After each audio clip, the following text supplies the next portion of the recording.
ரத்தம் 12 லட்சம் ரூபாய் என்றால் நம்ப முடிகிறதா? உலகிலேயே மிகவும் விலை உயர்ந்த ரத்தம் எது என்று தெரியுமா? டைனோசர்கள் காலத்திற்கு முன்னதாகவே வாழ்ந்ததாக கூறப்படும் உயிரினம் இன்றும் மனித இனத்தை பாதுகாப்பது எப்படி என்பது குறித்து விளக்குகிறது இந்த செய்தி தொகுப்பு.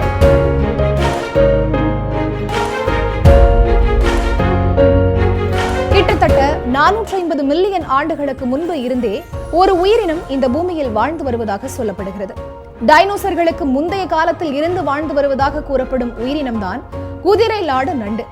இந்த உயிரினத்திற்கான டிமாண்ட் நாளுக்கு நாள் அதிகரித்து வருகிறது. இதற்கு காரணம் குதிரை லாட நண்டின் ரத்தம் தான். உலகிலேயே விலை உயர்ந்த ரத்தமாக பார்க்கப்படும் குதிரை லாட நண்டின் ரத்தம் 1 லிட்டர் 12 லட்சம் ரூபாய்க்கு விற்பனை செய்யப்படுகிறது. ஆமைகளைப் போலவே ஓடுகளுக்குள் உடலை மறைத்துக் கொண்டு வாளுடன் காணப்படும் இந்த நண்டுகளின் ரத்தம் நீல நிறத்தில் காணப்படுகிறது. இந்த நீல நிற ரத்தத்தில் புரோட்டீன் இருப்பதுடன் நோய் தொற்று ஏற்படுத்தக்கூடிய பாக்டீரியாக்களின் செயல்பாடுகளை தூண்டும் என்டாக்சினை தடுக்கிறது. இதனால் நீல நிற ரத்தம் மருத்துவத்துறையில் சோதனைக்காகவும் நோய் எதிர்ப்பு மருந்துகள் கண்டறியவும் பயன்படுகிறது. இறப்பு மற்றும் காய்ச்சலுக்கு எதிரான மருத்துவ சோதனைகளுக்காக குதிரை லாட நண்டுகளின் ரத்தம் லட்சக்கணக்கில் பணம் கொடுத்து வாங்கப்படுகிறது. இந்த குதிரை லாட நண்டுகள் அமெரிக்காவின் அட்லாண்டின் கடற்கரை பகுதிகளில் அதிக அளவில் காணப்படுகின்றன. ரத்தத்திற்காக ஆண்டுதோறும் சுமார் 6 லட்சம் நண்டுகள் பிடிக்கப்படுகின்றன. ஒவ்வொரு நண்டிலிருந்தும் ரத்தம் எடுக்கப்பட்ட பின்னர் அவை மீண்டும் உயிருடன் கடலில் விடப்படுகின்றன.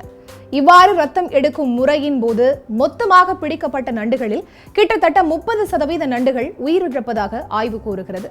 ரத்தத்திற்காக குதிரை லாட நண்டுகள் பிடிக்கப்படுவது ஒரு பக்கம் இருந்தாலும் ஆசிய நாடுகளில் இவை அசைவ உணவாக இருப்பதால் குதிரை லாட நண்டுகளை மீன்பிடி தூண்டல்கள் மூலம் உள்ளூர் மக்களால் வேட்டையாடப்படுகிறது. இதனால் குதிரை லாட நண்டுகள் அழிவின் விளிம்பில் இருப்பதாக கூறப்படுகிறது.